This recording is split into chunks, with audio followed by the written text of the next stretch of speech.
Awesome. Well, hey, everybody. Welcome. Today is Tuesday, February 23rd, and we're picking up from where we began yesterday.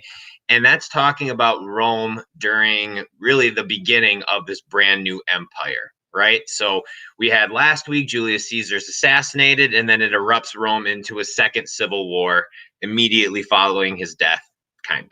And what ends up happening is the person who's victorious in the end, his name is Octavian, and he was Caesar's grandnephew and would be adopted before he died as his son. So he ends up winning and then takes a new name, Augustus. We know this, right?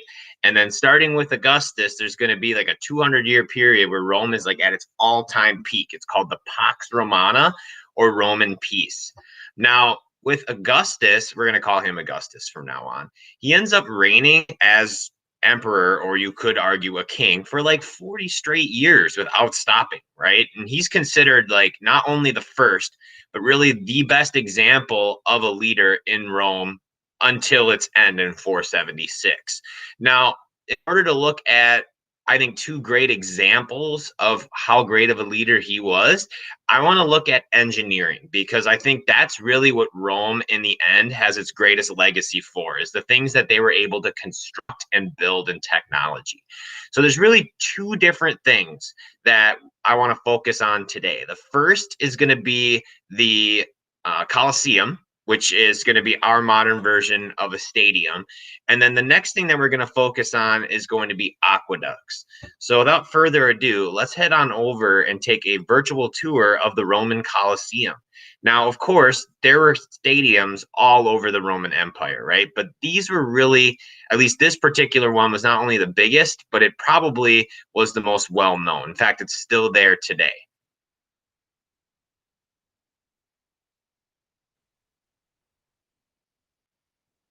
So I'm going to refresh this page here. What this is it actually is a 3D tour of what it would have looked like when the Colosseum was first built.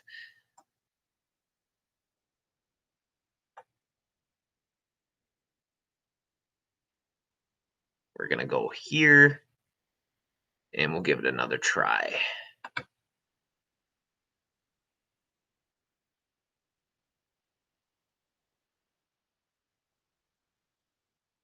So this right here would have been the Colossus, the statue that was outside of it.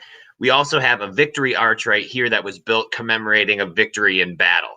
And this would have been the Colosseum when it was freshly made. Now, as you can see, there's this really tall platform that isn't there to this day.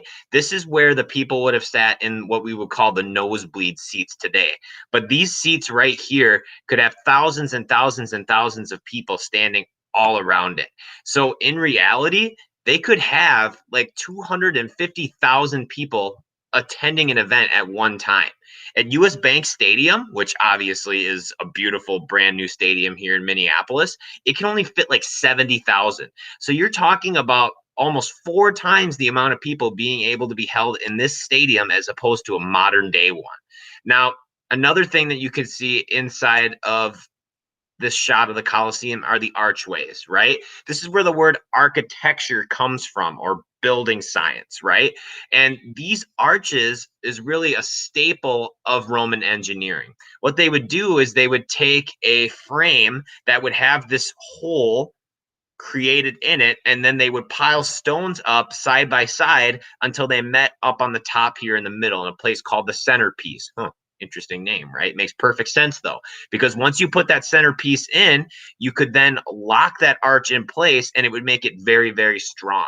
Now, obviously, not only did they do this with stone, Romans also were very keen on using concrete. Concrete was one of their creations that they did, where it might not have been their creation, but it was something that they took and they made it better by adding volcanic ash into it and made it waterproof. So once again, you've got the Colosseum here in the entranceway, and then this is what it would have looked like on the inside of the Colosseum. Now, the cool thing is that you can see there are a lot of these holes that are going around the surface. This could actually be flooded. And in a lot of cases, what they would do is they would flood this bottom area and they would have fake naval battles in it with ships. So that was a cool thing that they did. But they also underneath would have usually a lot of animals that would be in captivity that they would use for some of their events, like when they would fight gladiators. But once again, this is called the amphitheater because, as you can see, it goes down from the bottom, and then all of the acoustics will be going up through the crowd where they can hear it really well. And they stole this, well, not stole it, but they used this idea from the ancient Greeks in their plays. And they realized that they could do this just like on a 10 times bigger scale. So this is the Colosseum, right? And the reason I want to bring this up is because with 250,000 people being able to come here, people like Augustus, even though this was made 60 years after he died, people like Augustus wanted to get as many people as he possibly could into these stadiums at once because it showed that Rome had like a middle class, right? Like they had a whole group of people that had free time and money to spend. So it was a great symbol and a great way to entertain very large amounts of people all at once.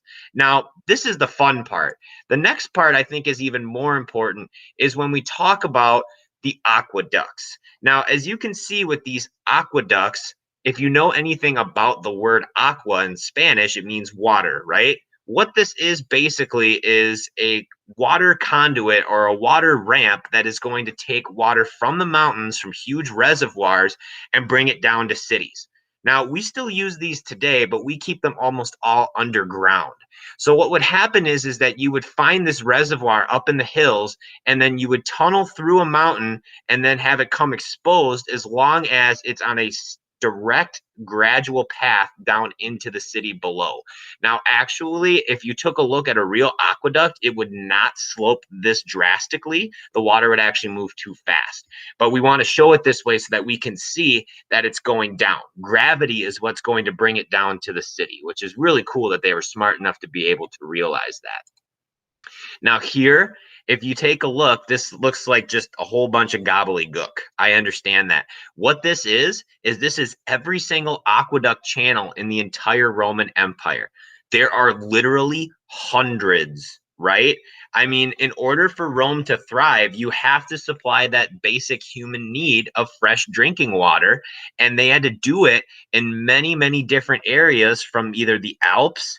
You've got some of the mountains in France and in northern Spain, but they had to get very creative in finding these reservoirs to make their aqueducts.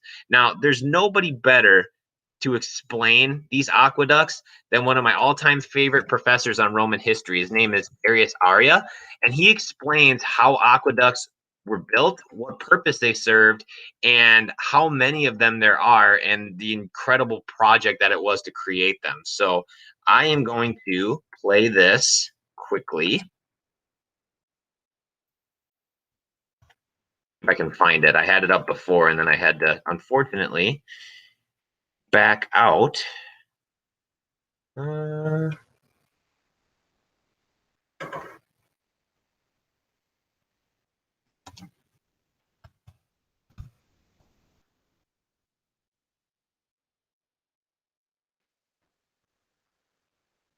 Oh, here it is. Perfect. Okay. I'm going to present this tab so that we can get some audio. Voila.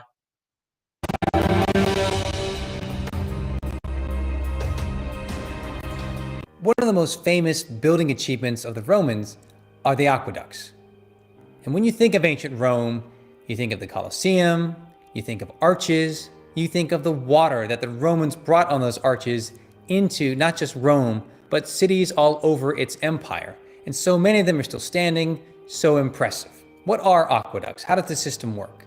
The Romans take a water supply, natural springs, or even part of a river, and put them into an artificially constructed channel, and lead that channel of water into the city of Rome by gradient flow. The majority of the channels built by the Romans for their aqueducts are underground. A mere 5% of the 500 kilometers of channels appear above ground. And when they do appear above ground, like for the Aqua Claudia, they are impressive, they are majestic, and they are a sign, a distinct sign that Rome is in charge and Rome is not afraid of attack, because you have these water sources, these channels that are going to be going in to take care of the population, visible. What he's trying to say here is that it really shows a lot of confidence, right? Because when you're bringing in water, it is like the highest of priorities, right? Your people have to drink water or they're going to die. So for them to build it above ground and not be worried that someone would sabotage it or wreck it really shows that Rome, as he said, was totally in control of what was going on at this time. Cool stuff. And it's very easy then to cut one of those arches and cut the water supply. So when the Romans do build them above the ground, they are fearless. After selecting a water source, river, or springs, a channel is dug and is leading all the way into the city of Rome at a very slight grade, on average around a 5-meter drop per kilometer.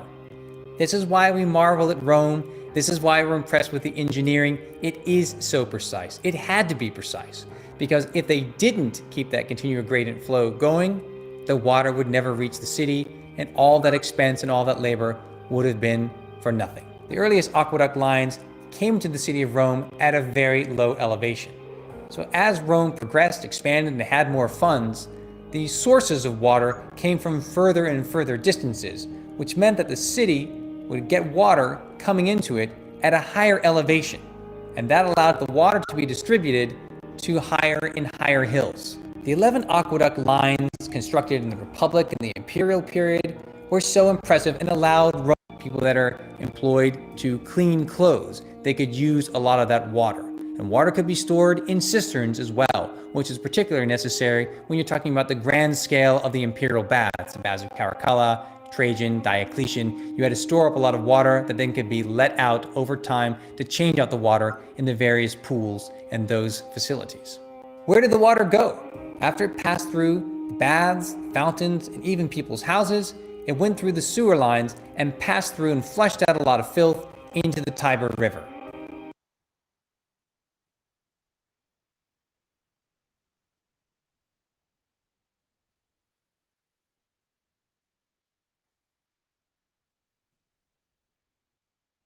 That poor Tiber River. I feel like it gets so much stuff pumped into it all the time. It must just be incredibly polluted to this day. But the thing that I thought was interesting is that he talks about the storage, right? And how these water sources, they're going to have reserve water flow for these cities just in case they ever come into an emergency. So not only are they providing these things, it's almost like they're providing a safety net that really is going to help them in case things start to deteriorate for them. And as we're going to see, starting probably not so much this week, but more next week, we're going to start seeing where there's some serious problems with the Roman Empire. Even though they do start off great and they have so many of these great advanced technologies, the continued expansion after a while is going to put them into some trouble. But we'll talk about that next week. Okay, last thing before we get going, let's hop on over, take a look at your classwork tab, see what you need to do here for the rest of the day, and then we will get you on your merry way. So today, Tuesday, February 23rd, tomorrow morning, you've got 4 pages to read in chapter 14 called The Age of Augustus. You can find it up here in your textbook link. It's going to be pages 108 through 111. One of those pages is just going to be a huge picture of Augustus. So you're really only reading 3 very short pages. Should not be all that much to read for tomorrow. All right, everybody. Thanks for stopping by. Hopefully you learned a little bit about the Colosseum and the aqueducts. I think the 2 probably most incredible buildings or series of buildings in Roman engineering at the time. All right, take care, and we will see you tomorrow morning for our live lesson.